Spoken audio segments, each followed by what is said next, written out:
कहानी रानू चिड़िया और उसके पति टुन्नू चिड़ा की है, जो जंगल के एक छोटे से कोने से शुरू होती है, जहाँ दोनों ने एक प्यारा सा अपना घोंसला बनाया था। रानू और टुन्नू दोनों ही मेहनती और अपने काम में मेहनती पक्षी थे। टुन्नू सब्जियाँ उगाता और जंगल में बेचने जाया करता था, वहीं रानू चिड़िया घर के कामकाज में लगी रहती थी। टुन्नू चिड़ा का सब्जी का काम खूब चल पड़ा था और जंगल के सभी जानवर और पक्षी उसके सब्जियों के दीवाने थे। एक दिन की बात है जब मौसम अचानक बदलने लगा। काले बादल आसमान में छा गए और मूसलाधार बारिश होने लगी। टुन्नू चिड़ा सब्जी बेचने के लिए हमेशा की तरह तैयार हो गया, लेकिन रानू चिड़िया ने उसे रोकते हुए कहा, अरे टुन्नू जी, इतनी तेज बारिश हो रही है, आज तो घर में ही रहो। आप सब्जियां कल बेच लेना, मौसम भी बहुत खराब है। रानो, अगर मैंने आज सब्जी नहीं बेची तो जानवर और पक्षी भूखे रह जाएंगे, और तुम तो जानती हो सब्जी जल्दी खराब हो जाती है। अच्छा चलो, तुम फिक्र मत करो, मैं घर जल्दी ही लौट आऊंगा। ठीक है, लेकिन ध्यान रखना, बारिश में उड़ान खतरनाक हो सकती है। अगर हवा तेज हो तो कहीं पेड़ की डाल पर रुक जाना। जब हवा रुक जाए, जब दोबारा अपनी उड़ान भरना, ठीक है। रानू चिड़िया की बात सुनकर टुन्नू चिड़ा ने अपनी टोकरियां उठाई और जंगल की ओर निकल पड़ा। बारिश तेज हो रही थी, लेकिन टुन्नू को अपने काम से प्यार था। उसने अपने छोटे से पंखों से मेहनत करते हुए जंगल के बड़े पेड़ों के बीच से उड़ान भरी। वो जंगल में कुछ ही दूर पहुंचा था कि उसे लगा कोई उसका पीछा कर रहा है। उसने पीछे मुड़कर देखा तो उसकी आंखों के सामने कालू कौवा और विशालकाय चील खड़े थे। कालू कौवा हमेशा से जंगल में दुष्टता के लिए मशहूर था और गरुड़ भी उसका साथी था। दोनों ही छोटे पक्षियों को डराकर उनसे उनका सामान छीन लेते थे। ये देखकर टुन्नू ने डरते हुए उनसे कहा, कालू, गरुड़, तुम लोग यहाँ क्या कर रहे हो? मुझे जाने दो, मैं तो बस अपनी सब्जी बेचने आया हूँ। अरे टुन्नू, तुम कब से इतने बहादुर हो गए? तुम्हें पता नहीं ये जंगल हमारा है। जो भी यहाँ से गुजरता है हमें हिस्सा देना पड़ता है। तुम्हारी सब्जी हमें दे दो, वरना हम तुम्हें सबक सिखाएंगे। गरुड़ ने अपनी तेज नजरें टुन्नू पर गड़ाते हुए कहा, यहाँ से खाली हाथ जाने का तो सवाल ही नहीं उठता टुन्नू चिड़ा। सब्जियाँ दे दो, वरना हम तुम्हारी हालत खराब कर देंगे। टुन्नू ने हिम्मत जुटाकर कहा, ये सब्जियाँ जंगल के जानवर और पक्षियों के लिए हैं। मैं इन्हें तुम दोनों को नहीं दे सकता। अगर तुम दोनों मुझे परेशान करोगे तो जानवर और पक्षी भूखे रह जाएंगे। कालू और गरुड़ जोर से हंसे। कालू ने कहा, भूखे रह जाएंगे? हमें क्या, हमें तो सिर्फ अपना फायदा देखना है। अब जल्दी करो, हमें सब्जियाँ दो, वरना इसका अंजाम भुगतने के लिए तैयार हो जाओ। फिर टुन्नू चिड़ा ने देखा कि अब उसके पास ज्यादा विकल्प नहीं बचे थे, लेकिन उसने हार मानने की बजाय रानू चिड़िया को याद करते हुए हिम्मत बटोरी। उसने धीरे धीरे टोकरियां उठाई और तेजी से उड़ान भरने की कोशिश की, पर कालू कौवा और गरुड़ ने उसे घेर लिया। वहीं दूसरी तरफ तभी रानू चिड़िया को अपने दिल में एक अजीब सी बेचैनी महसूस हुई। वो जानती थी कि कुछ गलत हो रहा है। उसने जल्दी से घोंसले से उड़ान भरी और टुन्नू को ढूंढने निकल पड़ी। जंगल में उसे टुन्नू की आवाज सुनाई दी और उसने देखा कि कालू और गरुड़ उसे घेर कर धमका रहे थे। रानू चिड़िया ने बिना वक्त गवाए कालू कौवा की ओर उड़ान भरी और चिल्लाई, कालू, दूर हटो मेरे टुन्नू से। कालू कौवा ने उसकी तरफ देखा और तंज कसते हुए कहा, अरे देखो तो कौन आया है, टुन्नू की बहादुर पत्नी। चलो, अब तुम्हारे साथ भी मजा आएगा।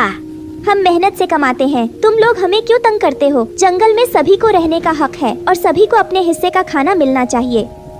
तभी गरुड़ ने जोर से कहा, हक तो सिर्फ ताकतवरों का होता है, और इस जंगल में हम सबसे ताकतवर हैं। तुम जैसे छोटे पक्षियों को हमें जवाब देने का हक नहीं है।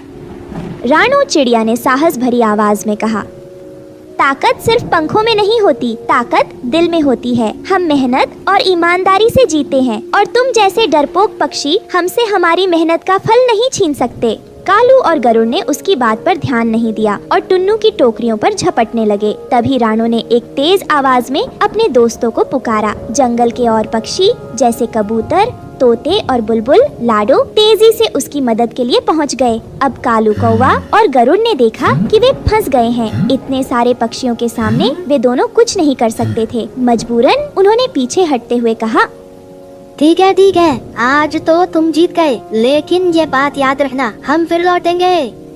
रानू ने हंसते हुए कहा, जब भी लौटोगे हमें तैयार पाओगे। मेहनत करने वाले कभी किसी से डरते नहीं हैं।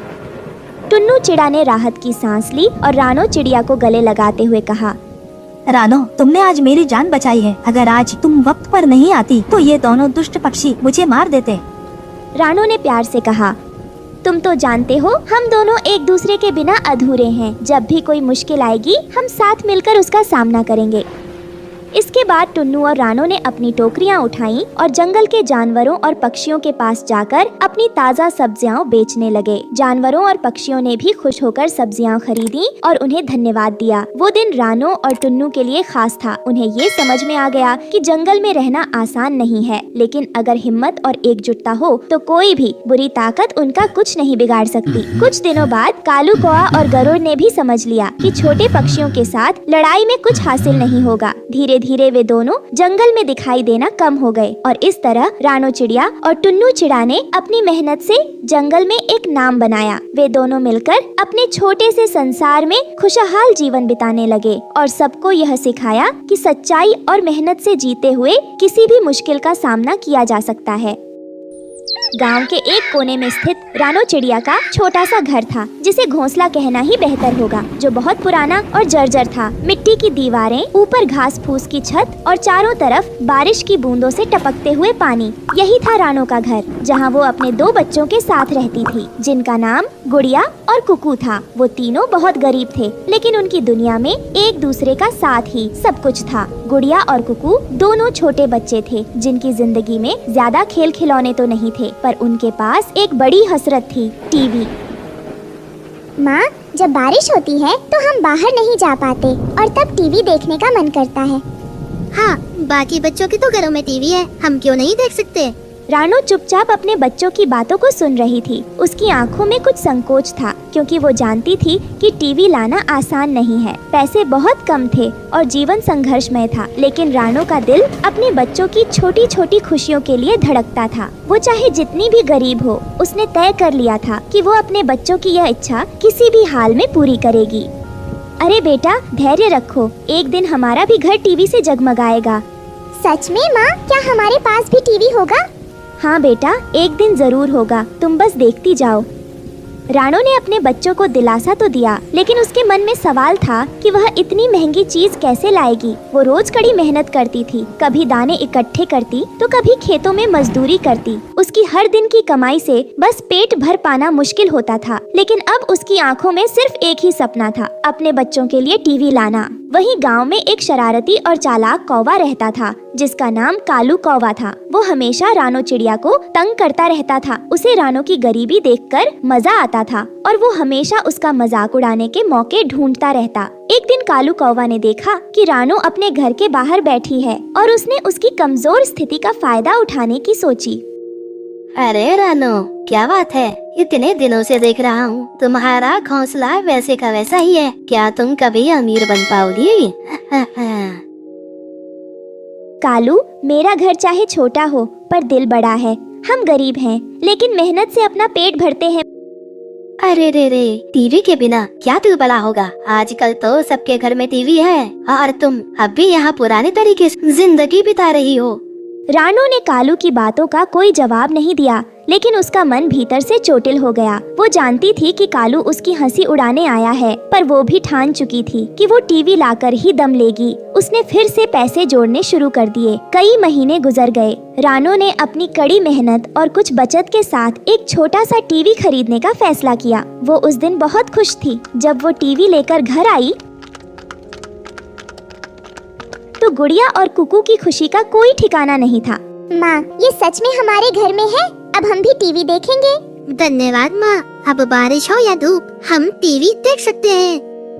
रानो की आंखों में आंसू आ गए। उसकी मेहनत रंग लाई थी। उसने अपने बच्चों को खुशी दी थी, जिसके वो हकदार थे। तीनों ने मिलकर टीवी रखा और उसे चालू किया। इसी बीच कालू कौवा को जब पता चला कि रानो चिड़िया के घर में टीवी आ गया है, तो उसकी जलन और बढ़ गई। उसे यह बर्दाश्त नहीं हो रहा था कि इतनी गरीब चिड़िया के पास टीवी कैसे है। वो किसी भी हालत में रानो से यह खुशी छीनना चाहता था। रानो के पास टीवी, वह भी मुझसे ज्यादा खुश। ये नहीं हो सकता, मैं इसे नहीं रहने दूंगा। कालू ने एक योजना बनाई। उसने सोचा कि जैसे ही मौका मिलेगा वो रानो के घर से टीवी चोरी कर लेगा। एक दिन जब तेज बारिश हो रही थी, रानो चिड़िया अपने काम पर गई हुई थी और गुड़िया और कुकू घर पर थे। वो दोनों टीवी देख रहे थे और बारिश की आवाज के बीच उनकी हंसी गूंज रही थी। तभी कालू चुपचाप उनके घोंसले के पास पहुंचा। अब मौका है, जब रानो यहाँ नहीं है तो मैं टीवी चुरा लूंगा। जैसे ही कालू घर में घुसा, गुड़िया ने उसे देख लिया। कुकू देखो, कालू कौवा टीवी चुराने आया है। रुको कालू, तुम हमारे टीवी को हाथ नहीं लगा सकते। गुड़िया और कुकू ने मिलकर कालू को रोकने की कोशिश की, लेकिन कालू कौवा बहुत चालाक था। उसने दोनों को धक्का देकर दूर कर दिया और टीवी उठाकर बाहर भागने लगा। उसी वक्त रानो वापस घर की तरफ आ रही थी। उसने अपने बच्चों की चीख सुनी और देखा कि कालू कौवा टीवी लेकर भाग रहा है। रानो ने बिना समय बर्बाद किए अपने पंख फैलाए और कालू के पीछे उड़ी। कालू रुक जाओ, ये मेरे बच्चों की मेहनत और मेरी ख्वाहिश है, इसे तुम चुरा नहीं सकते। कालू कौवा ने रानो की आवाज सुनी, लेकिन उसने उड़ान तेज कर दी। तुम गरीबों का क्या हक है टीवी पर? मैं इसे बेचकर अच्छा पैसा कमाऊंगा। लेकिन रानो हार मानने वालों में से नहीं थी। उसने अपने दोस्तों से मदद मांगी। तोता, कबूतर और लाडो उसकी मदद के लिए तुरंत आ गए। तोता और कबूतर ने मिलकर कालू कौवे को चारों ओर से घेर लिया। उन्होंने उसे इतना परेशान किया कि वो ठीक से उड़ भी नहीं पा रहा था। तोते ने उसकी पूंछ पर चोंच मार मार कर उसे कमजोर कर दिया। ये टीवी रानो का है। कालू, तुम इसे चुरा कर भाग नहीं सकते। अगर तुमने इसे वापस नहीं रखा तो हम सब मिलकर तुम्हें ऐसा सबक सिखाएंगे कि तुम कभी वापस नहीं आओगे कालू।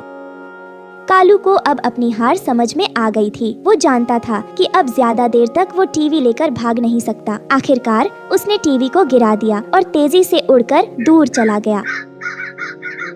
टीवी सही सलामत वापस आ गया। रानो, गुड़िया और कुकू ने मिलकर उसे फिर से घर में रखा। माँ, हमने कालू को हरा दिया। अब हमारा टीवी सुरक्षित है। हाँ, अब हम बिना किसी डर के टीवी देख सकते हैं। रानो ने अपने बच्चों को गले लगा लिया। उसने महसूस किया कि उसकी मेहनत और उसके बच्चों की एकता ने उन्हें कालू जैसे दुश्मन से बचा लिया। तीनों ने मिलकर अपने घर को सजाया और गांव के बाकी पक्षियों ने भी उनकी मदद की। अब रानो का घर बारिश के दिनों में भी सुरक्षित था और उसके पास टीवी था जो उसके बच्चों को खुशियाँ देता था। कालू कौवा गाँव में किसी भी पक्षी के सामने आने से डरने लगा था। उसने देख लिया था कि रानो अकेली नहीं है। रानो की मेहनत रंग लाई।